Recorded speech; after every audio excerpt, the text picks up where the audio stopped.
Yeah, so quick intro again. My name is Eric.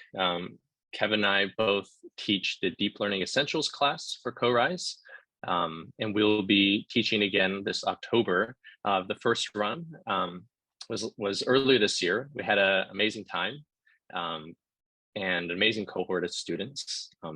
This is one of the topics that we covered during that class, how to read machine learning research papers. We realized that for a lot of people like us that are interested in all the latest developments of ML research, a lot of the cutting edge stuff is presented in the form of academic papers and not necessarily easier to read mediums. And so this is really a motivation to try to break through some of the confusing or difficult to read nature of academic papers and try to, do a deep dive into that.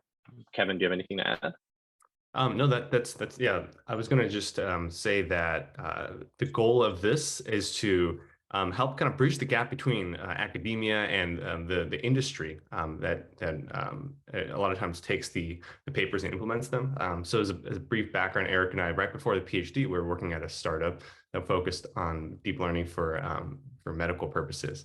And so like a big task of ours was just like, this new paper came out, like, can we implement that? Like, what do we do about this paper? So hopefully that use case is you find in common with, maybe something from work. You might hear like these new technologies are coming out. So really this presentation is just focused on like, how do you like insert yourself in that pipeline that comes up from research to production, translating a lot of this stuff. And if you have questions along the way, feel free to just ping them and we'll just address them. This is really just for you all, and yeah, just we'll leave a time for the end as well for Q&A. So feel free to just ping away.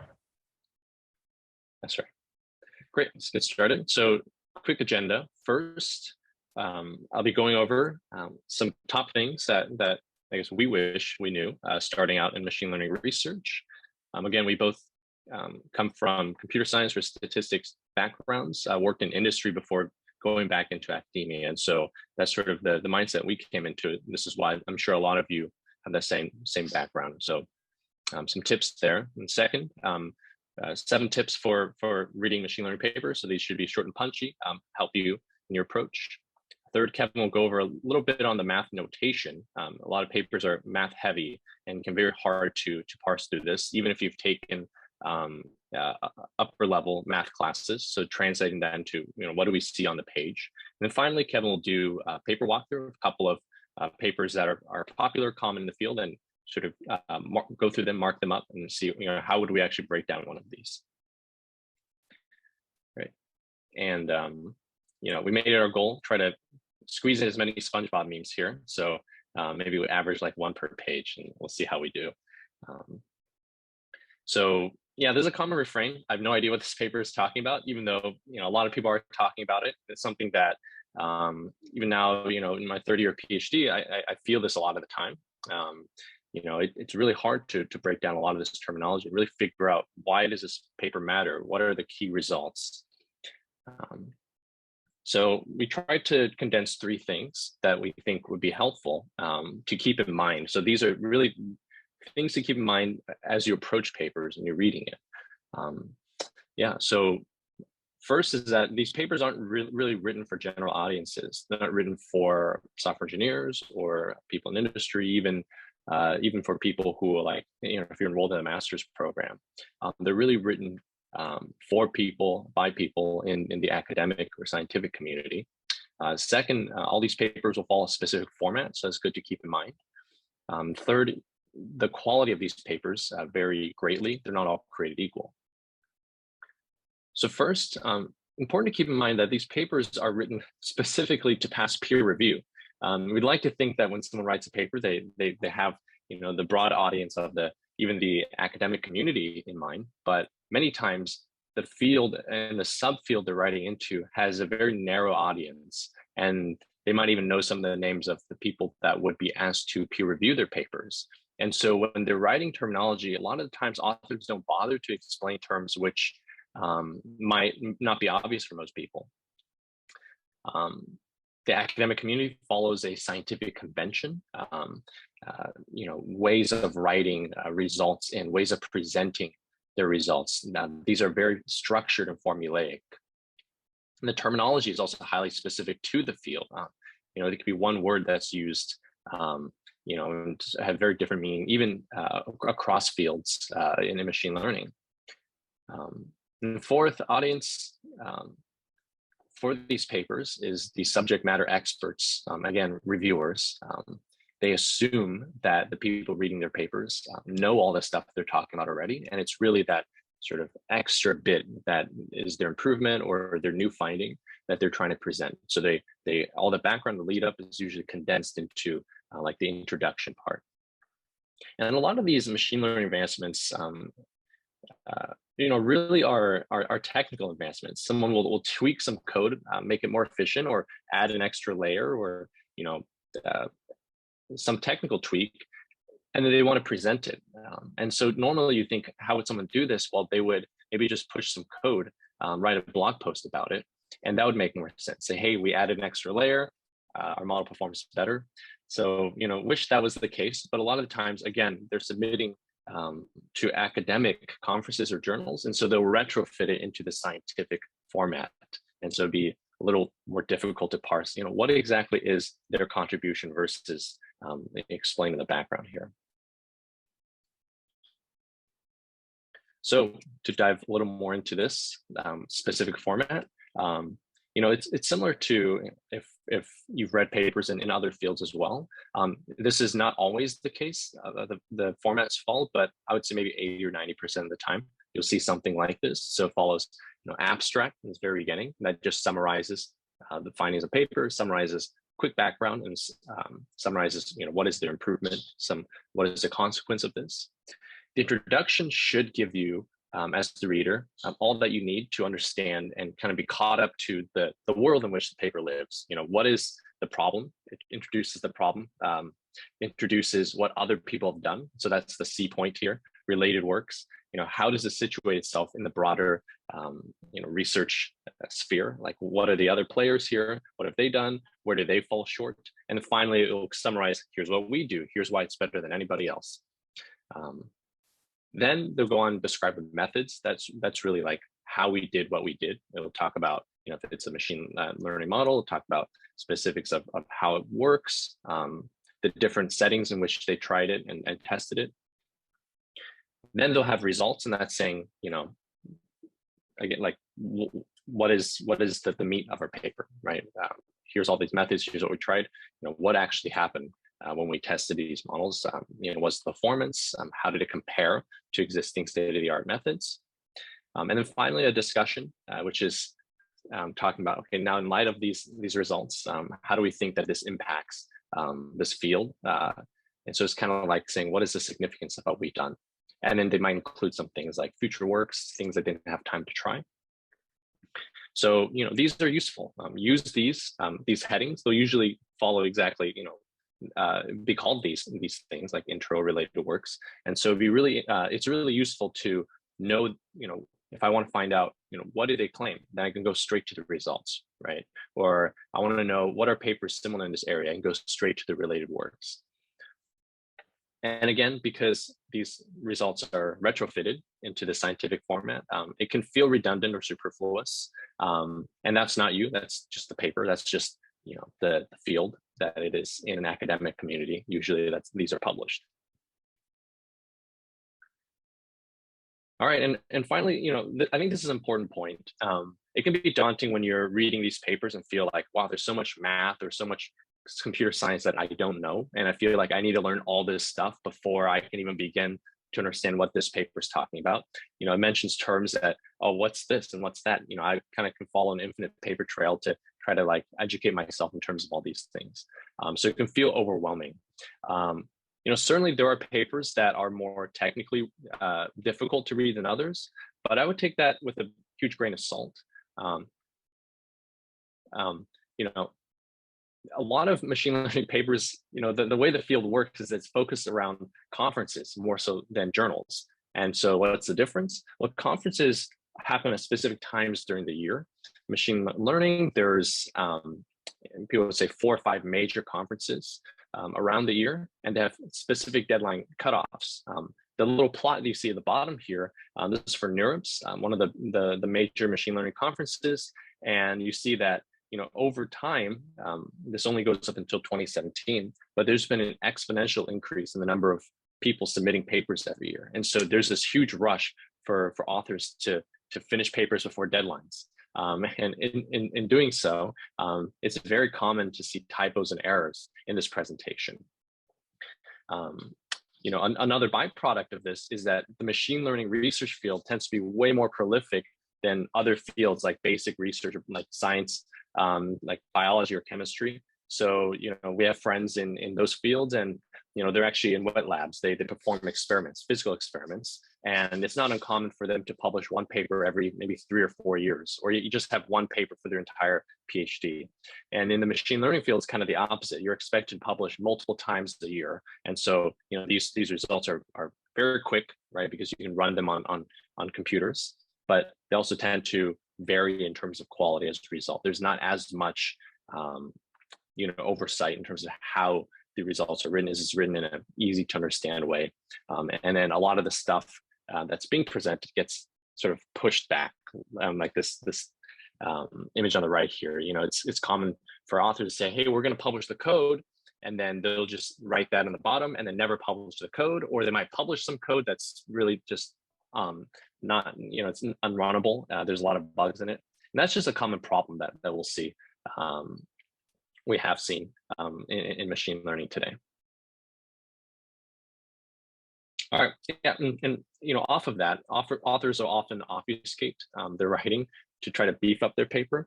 Machine learning sits at this interesting intersection of computer science, but then also mathematics and statistics, and a lot of times to appeal to the more mathematical or statistical audience, they'll try to, if there's multiple ways to word a simple concept, they might choose the most like quote unquote mathematically rigorous way, as opposed to the most easy to understand way.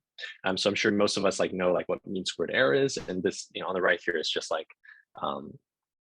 saying there's different ways to say the same thing, like L2 distance, Euclidean metric, refer to the same thing. Yeah, so just keep that in mind as well. Again, easy to have imposter syndrome when reading these papers, but authors also have the same feeling, and so it's just good to know. It's not always because you need to go read on more math. Great. I'll turn over to Kevin for a sec for talk about a few examples. Yeah. So the reason we're talking about why these papers are written is this is a big part of understanding things that are hard to understand, is understanding the context to which they're created. And we see it as similar and not too different from when people look at historical documents, for example. They always look at who the author was, what the intended audience was, because that can really cut through a lot of the confusion. So let's make things more specific here. This was a paper that came out recently, had kind of floated around the blogosphere a bit for the ML world. And so I just wanted to bring it up here. I don't know if anyone has seen this, but this is just one of those standard papers where someone has a new idea and they're testing it out in the context of some of these benchmark data sets. So I remember seeing this paper, and I think if you're like me, you read through the abstract here, and you read through something like signature transform. You're like, okay, cool, it might be a good idea. Supervised framework, state-of-the-art classification, sort of blah, blah, blah, blah, blah. And then the reason I'm pointing out this paper is that as hard as it is to understand exactly what's going on, as smart people and as people who have an understanding of how machine learning works in general, we always have ways to decipher what's really going on here. In this particular example, I want to highlight the last sentence. They're basically claiming that they have achieved 100% accuracy in all the 4 tasks that they have tried for this. Right. So I think this is one of those examples where we do a gut test on some of these papers. And this is one of the parts that says that not all papers are created equally. So on one reading, you might be kind of tempted to be like, oh boy, I need to look up all these terms. On another reading, I really want to challenge you to really do a gut test on all the papers you read. Here, is it possible to achieve 100% accuracy in all tasks? And that was really the question that a lot of people who had read this paper originally kind of posted. They're like, for example, there are errors in MNIST that make the label errors there. So they really, at the end of the day, only 99.7 or 8 are actually correct. And so if 100% means you're actually doing somewhat worse. If you go to the next slide, if you really trace down, for example, the GitHub that this paper had released, like publicly related code, you'll see a lot of people actually started to uncover, like, hey, is there really a problem with this paper? And one of the issues among many were, for example, someone just swapped out the code and put in random images as an input to the model and realized it still got 100% accuracy. So these are kind of those things that you can really expose a paper for what it truly is, cut through a lot of noise if you just use some basic logic to say, like, hey, what happens if I just perturb this and that? I would say in this case, like reading this ML paper, that's pretty much all there is to read about it, right? You look at the results, you realize that, hey, probably they messed up somewhere in the code. And that's it. You don't really need to understand things like signature transforms or, what it was that they did in terms of state-of-the-art classification. It's kind of an easy win there. And if we go to the next slide,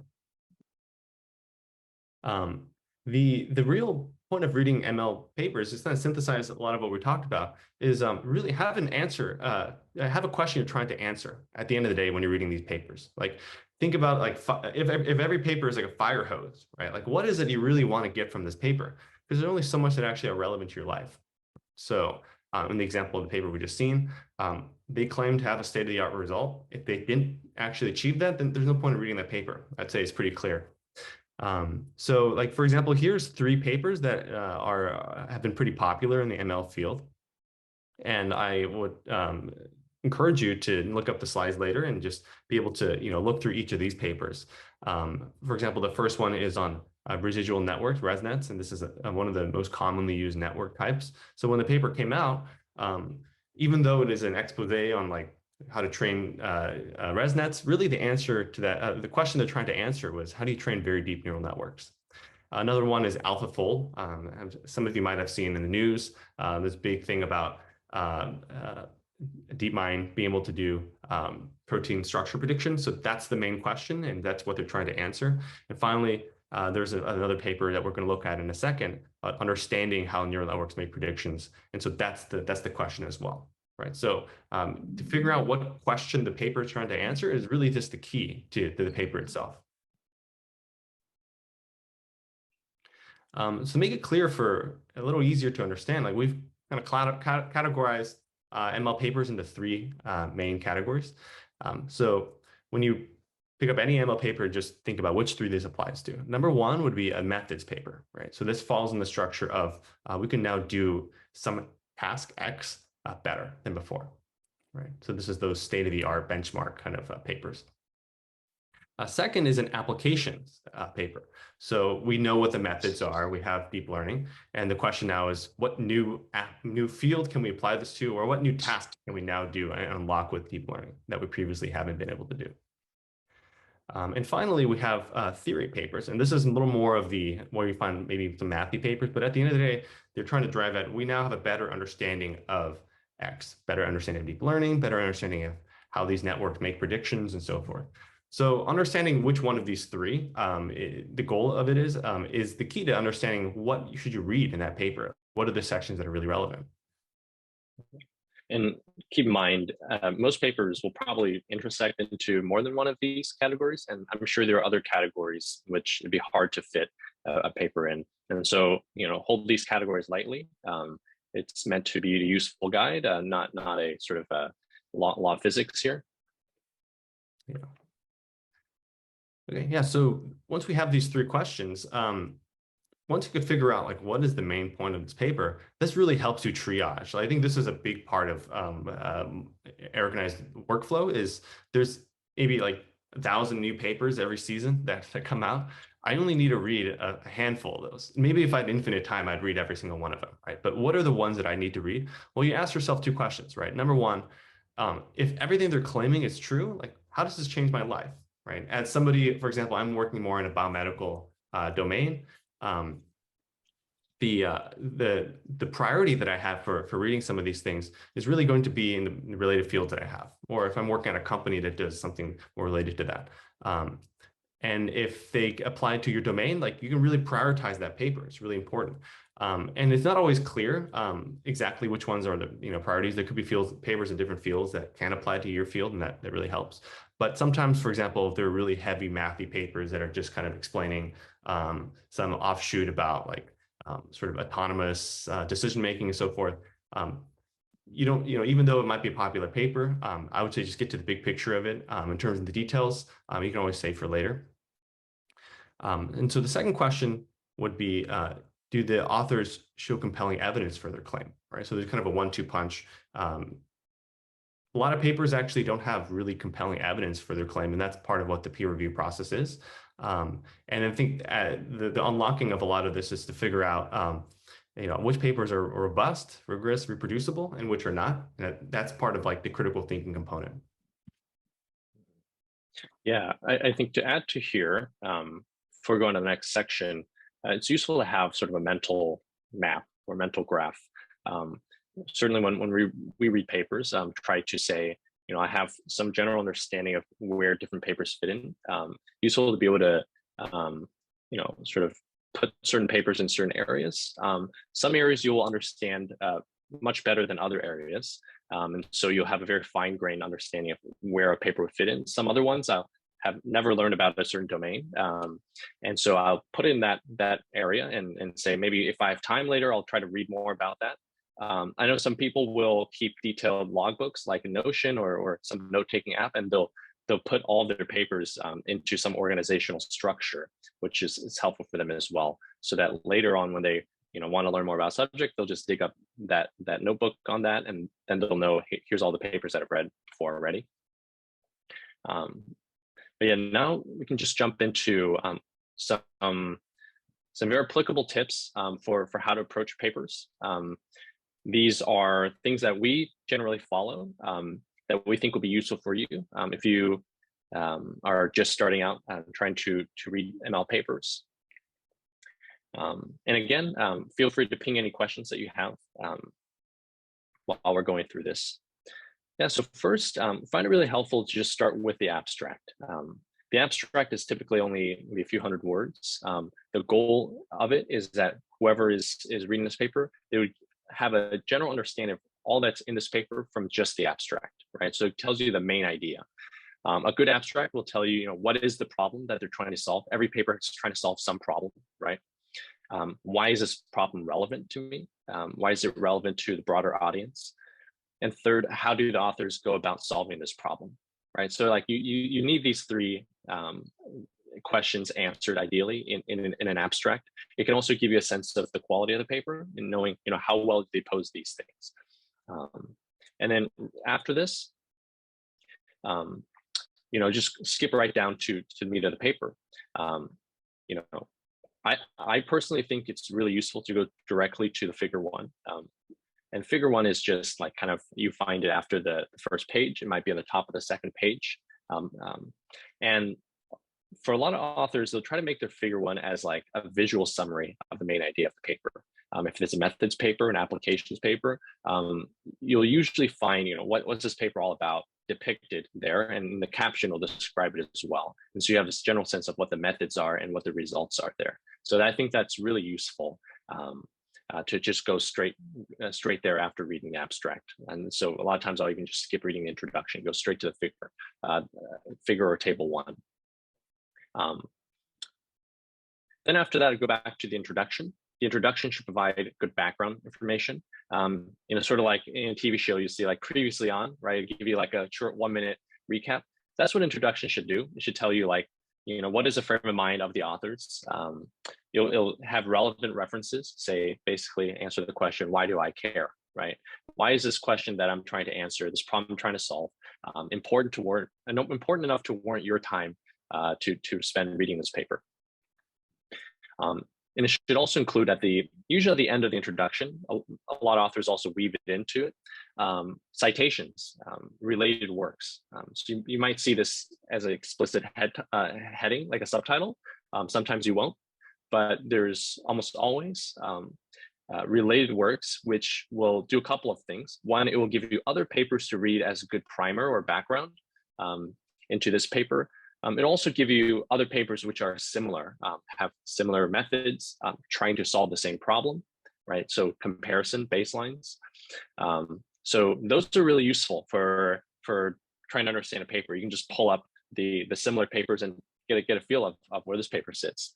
What you do there, you can just find, there's usually some number or some author last name. You just go down to the references at the end of the paper and just like copy paste, Google search that reference. You usually find it in Google Scholar. And there it's useful to do things like look at the number of citations that the cited paper has, and that can be a rough proxy of the quality of the paper. If a lot of people have cited it, means that a lot of people think it's representative of this field. Yeah, and so number 5, what I like to do actually is skip the methods, go straight to the results. A lot of times it's easier to understand what happened first and then how it happened, or like sort of assuming that everything you're talking about makes sense, right? I assume your methods, checks out. Then, what did you actually do? Did you claim that you beat state-of-the-art methods? Did you claim some deeper understanding of deep learning, machine learning? And then once you understand that, then it's easier to go back and then work out how the methods work. A lot of the times it's actually takes a lot more time to go through the methods. So question, would there be somewhere you recommend to find papers in the ML field which are approachable for those with no academic background? Yeah, that's a good question. I think we'll go through this a little bit later in the slides. There's certainly are a few places to go. Let me just let me go a few slides and then let me know if I don't answer that. So number 6, learn to skim. There's a lot of details in a paper that's not directly relevant to the narrative of the paper.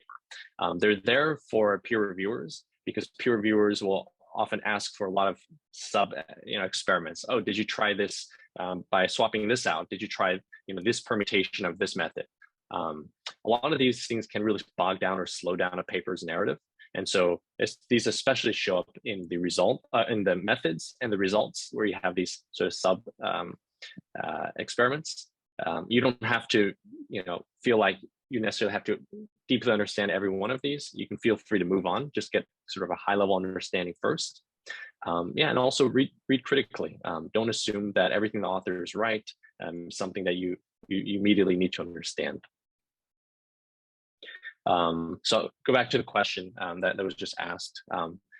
So here's a few places that we think is helpful to find easier explanations of papers. Specifically, if you want to find papers which are approachable, I think the machine learning Twitter is really helpful. People tend to promote papers which are easier to understand, more well-written, more impactful. We could certainly include some resources in the slides for like subfields for there.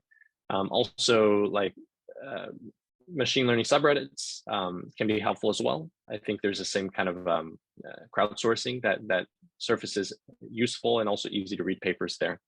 You could look at machine learning conferences and look at their best paper awards. They have spotlight papers or best student award paper. These are typically awards given to like the top 5% or top 1% of papers, and they're judged by peer reviewers. Those can be a little more dense, right? Because again, it's peer reviewers making this determination, not a broader audience. So those are a couple places I would go. But this is specifically to this 7th tip. Finding the code can be really helpful too. Again, a lot of these papers are really just retrofitting a code change into a paper format. And so why not just go straight to the code?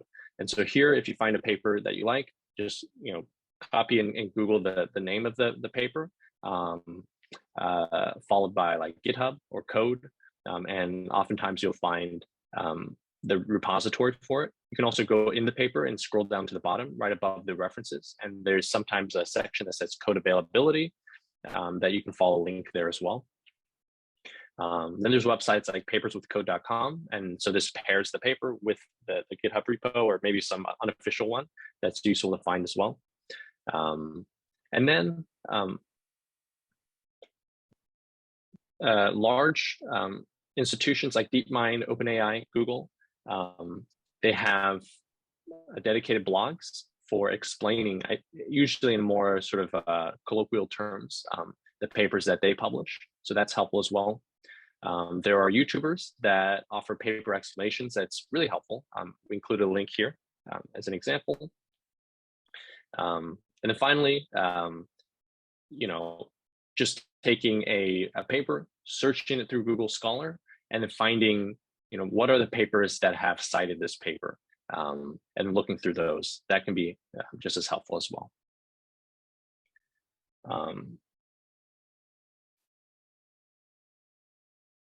All right, moving on.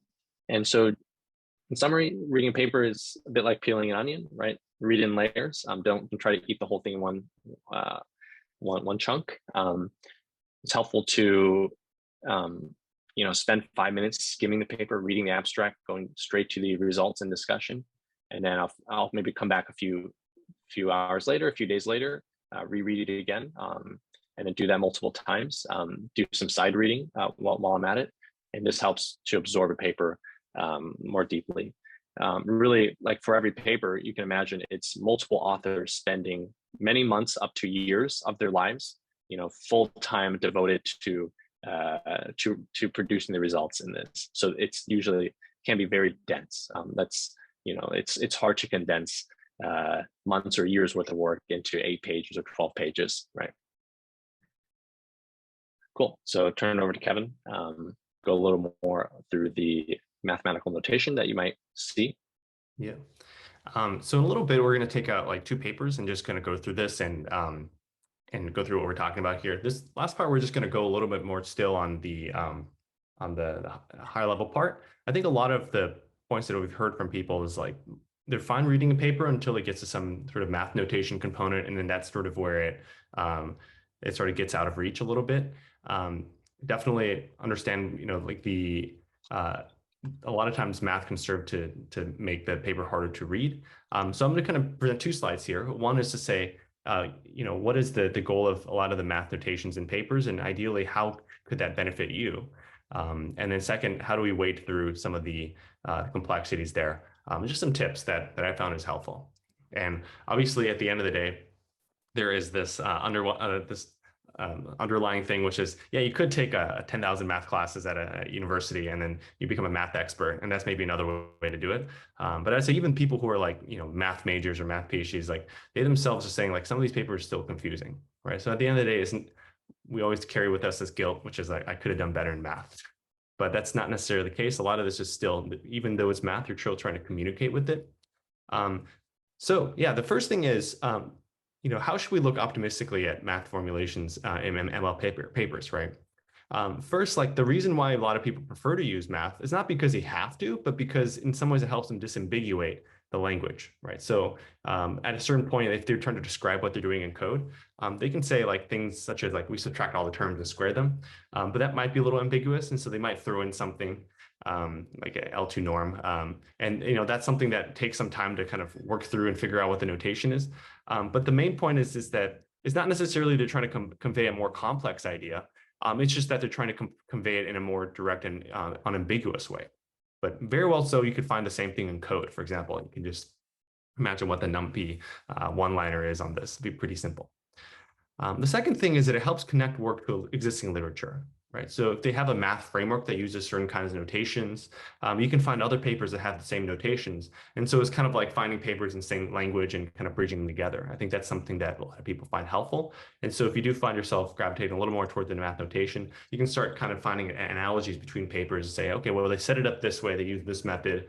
This other paper has the same setup and notation, and they just extended it, which is a little bit different than another method. One example of this is there's papers that just use different loss functions, right? That's the entire gist of the paper, and so they just formalize that with the loss function. That's one equation. So rather than describing it in words, they just sort of say we tweaked this one thing, we added this one square, or we added this extra sort of penalization to the loss, and that helps kind of clarify exactly what their contribution is. So that's another thing to look for. And finally, people use math just to prove things. And that's something that sort of is becoming increasingly useful in machine learning, where we don't really know what the properties of a lot of the methods we have are. And this is something that isn't really an application thing, but people like to know for certain properties. And so that's the third time you'd find math being legitimately used in a paper.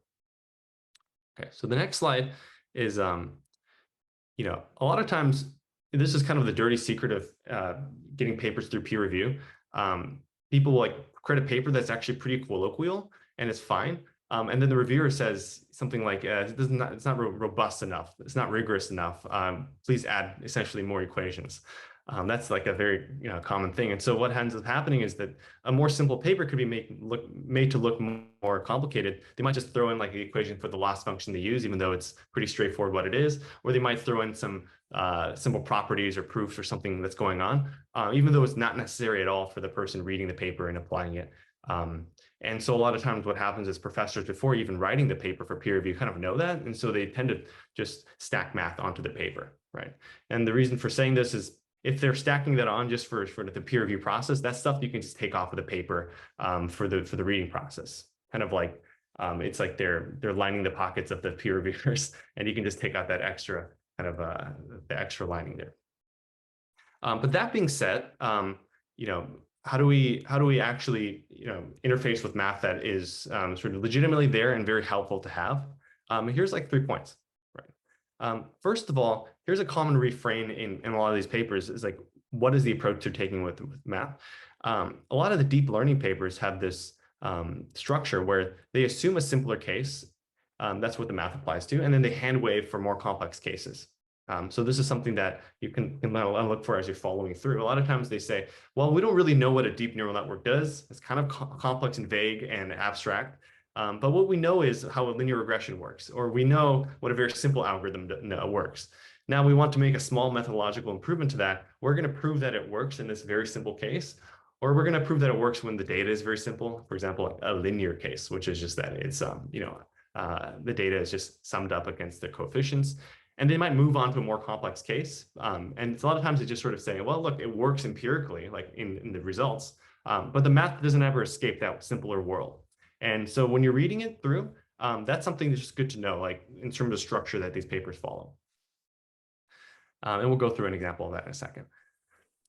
Second of all, a lot of the math is not really like concepts of math, it's really notation. Right? So if you can get the notation out of the way, you can actually understand a lot more papers. So here's like maybe 4 examples of something that like, if you don't know the difference of these notations, it's good to just maybe go through at some point and look up like the intro chapter of a book and look that up, or you can even just go and like Stack Overflow and ask like, hey, what is for example, the subscript under E mean when you have an expectation or something like that? Or what is the difference of partial versus the gradient here, or theta versus theta hat. And so I'm not going to cover exactly like, the background of this. I think for some of you, this might be like super easy. It'll be covered in that probability. For others, it might be something they haven't seen in a while. But it's also something that we'll definitely cover in the deep learning class in terms of like basic notations for the math. But once you get these out of the way, like they become very simple concepts. And so they're not much deeper than that. And you kind of get through the rest of it. So notation first, concept second. And finally, something Eric said earlier is like a lot of times these math notations are really just trying to formalize what otherwise is pretty simple in code, right? And this is the bottleneck. A lot of times, like these algorithms, they have to write the code for it, and so that's going to be there, that's going to work. But then they have to go backward and write it in a math framework. Like you can't just copy paste like a Python file and just put that in the middle of your paper and say like, okay, go figure, right? And so like when Eric and I are writing papers, a big struggle a lot of times is actually saying, how do I take what I've already written and actually put that in mathematical formalizations? And what you end up doing is creating more complex kind of jargon for the work that you're doing. When in reality, you're saying, okay, I'm just going to take these data and just apply this thing to that data. And you kind of want to describe it in more vague terms. But mathematical formalization is just something that is an academic process. So again, if the goal is to just apply these papers and have an understanding of it, if you jump straight to the code that they've released, like a lot of times that's actually a more natural path. Like the authors had created first and then gone to create the math. Why do you have to go through the math to their code, right? You kind of go straight to source. That helps simplify things as well.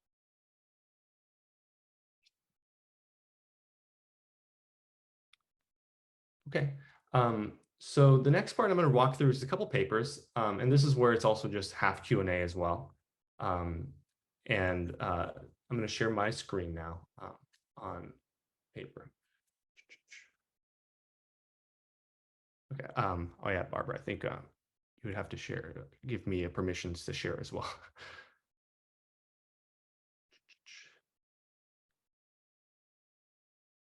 Okay, great. Thanks so much. All right, so you should see a PDF. The paper name here is Deeper Digital Learning for Image Recognition.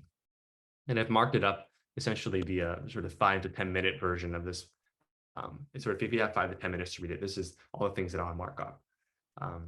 And so you may or may not have read this paper before, but if you have worked on deep learning before, most likely have used this, the results of this paper. So the way in which you might come across this paper is you see that like a lot of these publicly available networks are called ResNets, or a lot of papers say we use a ResNet 50, a ResNet 121, ResNet 20. And so this is one of the most popular forms of neural networks out there right now for image recognition. And this is the paper that came out 2015 about that. And what we're going to do is parse through what the paper means. Okay, so following the structure from before, start with the abstract, right? The abstract is going to kind of give signposts to what we pay attention to later. So the first part, so I'm going to read through a little bit of the abstract, and I'm going to go through my thought process as if we just found this paper on the street and we don't know any context to it. So yeah, deeper neural networks are more difficult to train, right? And we present a residual learning framework to ease the training of networks that are substantially deeper than those used previously. Okay, so those two lines essentially tell me like what the paper is about, right? So we're going back to like, what is the question this paper is trying to answer? How do we train networks that are deeper? And clearly there's some problem with networks that are deeper in the training of it. And so this paper proposes a solution to that. So what I'm going to look for in this paper is maybe some more evidence to show like, why is it harder to train deeper networks if that's not something that I'm familiar with? But B, figure out, okay, well, first of all, how well do they solve this problem? Is it convincing enough for me to dedicate the rest of my time to figure out like what it is they did to solve this problem? And second of all, if I'm convinced by that, like what did they do to solve it? Okay, so those questions in mind. We go a little bit further in here. We provide comprehensive empirical evidence showing that these residual networks are easier to optimize and can gain accuracy from considerably increased depth. And then you go down a little bit more, the result won first place at some competition. To me, that's like pretty good evidence. You won first place at a competition. Presumably you're going up against other networks that are pretty competitive. Okay, I'm convinced, right? I mean, you can also go through, they talk about other stuff like, percentage increases. Okay, so now the question is, how did they do this, right? And is this something that I can learn and glean from? But even at this point, like this paper by itself, you don't really need to understand the whole thing to start implementing it, right? I think that's something that also you learn from papers to say like, hey, is there some secret sauce I need to get from the academic paper before starting to implement this? Or is it something that I can kind of safely use out of the box? And here already we know it's like one of those things where they present you a model and you can start using it out of the box. Okay, so if there's any questions about this paper, like as I'm going through it, feel free to just ping it. I'll pause to answer those. So the next step would be, let's answer some of the questions that we had from earlier through the introduction. So what does it mean that like it's harder to train deeper neural networks? Particularly like what is a deeper neural network? So here it says levels of features, stack layers of its depth. So we answer some of these questions through the introduction, like a very deep network has like, let's say 100 layers versus 20 layers. And then good papers essentially have like the question they're trying to answer in the paper itself. So here in green is probably the most important right here is learning better networks as easy as stacking more layers. And this is something that's been going on in deep learning for a while. As you know, from the beginning, the first networks were maybe like 5 layers and they were like groundbreaking. Oh my gosh, we got 5 layers and we're training it. And then you just kept seeing performance increases as increased layers. So this paper came at a time in deep learning where that question was really unknown, but they knew that when they stacked like 100 layers, the training itself would kind of blow up, wouldn't really work that well. And so this paper is really trying to answer, well, can we just stack more layers? Like where does this sort of end? Right? And the rest of this paper has little like what they call signposts to bigger things, bigger concepts, right? Vanishing/exploding gradients. There's like a couple citations here. It's good to just kind of click through and figure out, okay, like what was the paper talking about? But this paper aims to solve some of these problems I came up with training deeper networks. So if I had a little more time, I'd click on 1 and 9, read up on what exactly vanishing exploding gradient problem is, and then we can come back here and figure out like, okay, like what is it they're really trying to solve? Okay, I think at this point, like for personally, I would say I think I get a pretty good idea of what the problem I'm trying to solve is. Like as you grow deeper and deeper networks, what you end up with is the signal kind of attenuates across the many layers. What you end up with is something that is harder to train, harder to get information from the end of the network back to the beginning of it. And maybe I spent a little bit of time characterizing that through other literature review that we'll say for you to do your own. Okay. So at this point I have in mind, which is, I think I understand the problem. I think I understand what this paper is claiming to solve. And I know the fact that they solve it pretty well. Let's get a little more enrichment in terms of like how this works. In particular, I'm trying to answer the question of like, if someone were to ask me at work or one of my peers were to say, cool, you implemented a ResNet, like what does it do? Right? I'm not caught flat-footed. I have like a reasonable explanation for that. And I wanted to be able to have like a 1 or 2 liner just to be able to back up my claims here. Okay, so the way I try to get to that is maybe for me, like I'm a lot of times I gravitated toward equations. This is where the math kind of gets helpful, is that they're sort of the unambiguous part, right? So it's really just be able to parse through what an equation does and then work back from there, create an explanation from it. That's just one of the ways to do it, and that's where I look at this this paragraph here. So they say they're using a deep residual learning framework instead of hoping each few stack layers directly fit a desired underlying mapping. We explicitly let these layers fit a residual mapping. So I would just go through this, maybe spend about a minute just going through the math here. But essentially what they have is h of x is what we want to learn. And this is just a function that they want to learn. And they're saying that they're finding another way to learn that same function, but they're using a different formulation for that function. So instead of that, we have f of x plus x. And that's like the same thing mathematically, but learning that function is easier. In other words, implementing that f of x plus x is easier than learning directly h of x for reasons that are related to neural networks. You extend it out many layers. It's easier.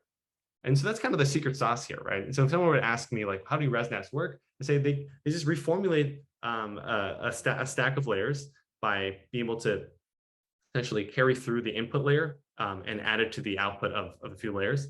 And then that helps solve the problem of vanishing or exploding gradients. That's the concise story there. And this is where I've spent a little more time. It's just understanding what exactly that math is going on. And you can spend as much time as you like, or if you're okay with that 1 to 2 sentence explanation, you're good to go. Okay, so that went up through about 5 minutes, maybe a little longer. But the rest of the paper here is really just more details, right? I would, maybe jump to the main results table here and say, okay, like it works better than a plain network for deeper layers, and these plots are pretty convincing, and I'm pretty happy with the rest of this. I wouldn't go too much into detail for the rest of the paper because I've gotten what I want out of it. So that's where I would stop, right? Obviously, if I wanted to kind of do some more analysis later, I would go through and look at the details, but it seems pretty okay. And I can then jump onto the next paper and spend more time implementing it. Okay, so that's that for here. I want to leave the rest of the time for Q&A. So I'll wait a couple minutes or wait 1 minute, and then if there are no questions to roll through, I can just pull up another paper and kind of run through that as well. I'll leave maybe like 30 seconds of silence right now. I think that helps people sometimes.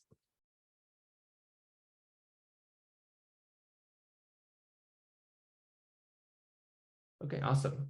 So one question is, how much better than a previous paper is considered significant? Is a 2% improvement considered significant, for example? Really good question.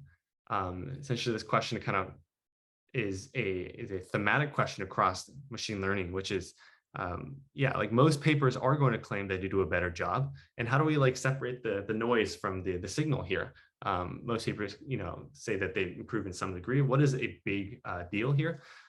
So the short answer to that is it's depending on how kind of hard a field is, right? So for some things like MNIST, these like largely use like 10,000, 100,000 citation benchmark data sets, ImageNet or ImageNet or MNIST. A lot of these papers consider significant as literally any kind of margin on top of the state of the art. So they can do like 0.1% better. That's like a breakthrough paper. Now there's people in the field who don't really agree with that approach. They're like, hey, that's just like overfitting to the set. But at least for peer review processes, like they see that as a big deal because everyone's trying to do this one thing and they agree that that task is like the task to do. So like, for example, a 2% improvement would be a big deal. But there's other fields such as like, for example, like protein structure prediction, which kind of had like these benchmarks before. Like AlphaFold, for example, became a big deal when they doubled the performance of the previous algorithm. And that's considered more significant. And I think it's really just a function of how novel is the claim that you made of whatever percent improvement, right? And if everyone's trying to eke out a percent and you got 2%, like that's a big deal. If everyone was dealing with like getting from 0 to 10% and you got like 50%, that's a big deal. So that's kind of the space that we're in. Okay, another question is, as the speaker talked about creating a mental map, how do you go about doing it? Really good question.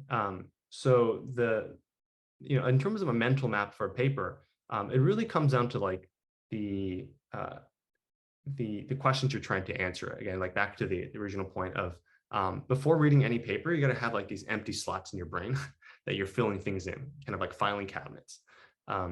And I'll let Eric kind of take a stab at this question too. But at least for me, the biggest question that helps shape any mental map is, what do I do next after reading this paper, right? What is an action that I can do from this paper? I like papers that actually give me something to try. For example, this deep ResNet paper. It's like, cool, I can try this network on any of my existing existing projects. So I can file that in, and then it helps motivate understanding things like the math notation. For example, the only reason I care about the math is to explain it to a coworker in a meeting, but I want to be able to do that. So that helps me also shape the extent to which I understand these things. So like just thinking about like, how does this shape any action in my real life, and then creating a folder for that. Yeah. I would add, I think I like to have a habit of reading critically, which is, if everything this paper says holds weight, how does this change what I do? How does it change my understanding of how I do what I do? So I train a lot of neural networks. And so every time I read a paper, I like to think, does my existing working knowledge of how neural networks work change with this finding? And oftentimes it does, and that's really useful. So it's helpful to have that guide. Also to have, it's helpful to have a very high level overview of like, what are all the different areas that are important in machine learning right now? And that's a very broad question, and that's one of the things in a deep learning essentials class we try to do, which is like, what are all the unknown unknowns? It feels like there's this, a lot of them, but a lot of, there are sort of certain categories that we'll try to break down where every paper fits in. So that helps as well to have a broad understanding of at least what all the categories are. The next question is really good too. Correct me if I'm not summarizing correctly, but essentially sort of saying that like a lot of times when we read these papers, it feels as if they're it's like we're reading or watching the fourth Avenger movie, and there was the original movie and the sequel, and then you got the third one, and we're kind of coming in halfway through the conversation, and we're like, okay, cool, like this paper has like the 10th among a string of papers. Like, do we need to go way back to the original and watch from the beginning, or are we okay like where we are right now? Yeah, this is a very common thing, and I would suggest practically to not feel like there's a whole lot to catch up on, like, oh, we're not getting the full story here, because that's just the nature of deep learning. Machine learning is that it's such a rapid field that like it's really a rabbit hole to go down. I've gone down these rabbit holes a couple of times when writing papers because you need to like have related works, but you can really go down back to like even papers from like the 80s or 90s if you really want to look at like original ideas.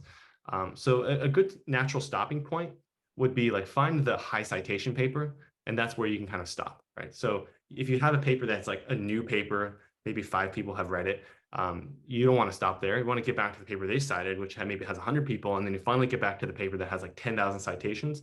That's considered seminal. And then when you're talking about things like a reference point, you kind of just stop there, say, okay, ResNets were developed, and then we move from there to like this other network, which moved on to the next one. Because those are nice kind of like inflection points in deep learning. The ResNet paper maybe have cited other papers, but like because so many people talk about it, you can kind of stop there and kind of put a marker down.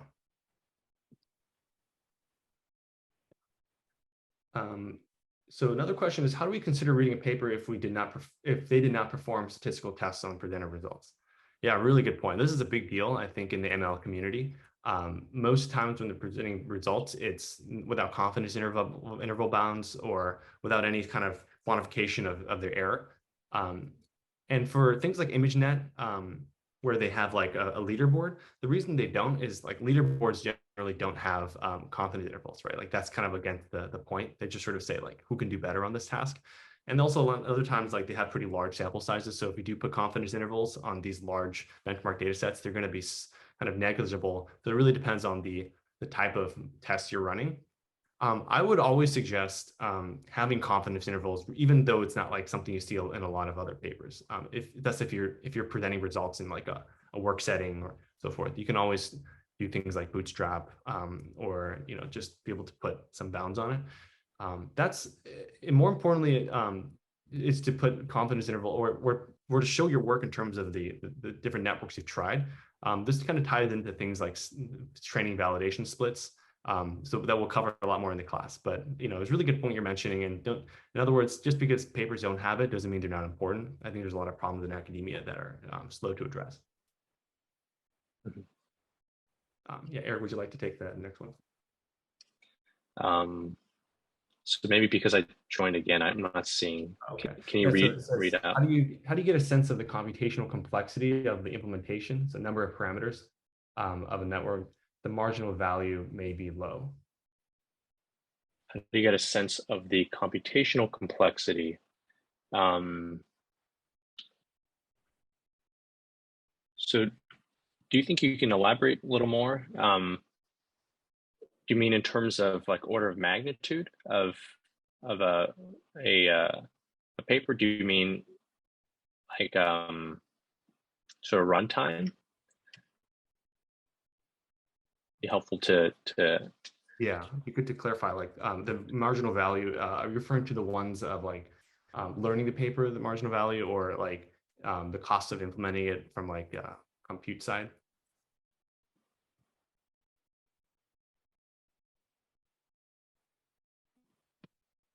I will say kind of as a kind of to fire off the first part of that, the paper should provide essentially the computational complexity as like a number of parameters.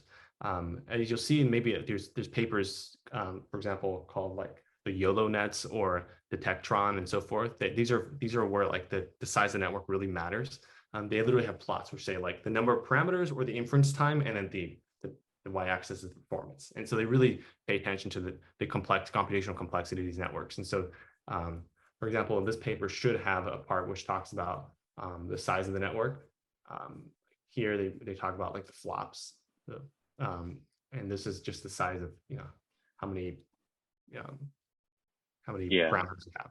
So to Anudeep's point, yeah, typically the cost of a network is a function of the flops, like so floating point operations, and then like multiplied by what kind of GPU you're using, and how efficiently you're using that GPU as well. So something like $5 million, maybe a few years ago would seem crazy, right?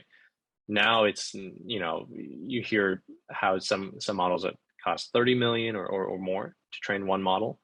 So that's already becoming more commonplace.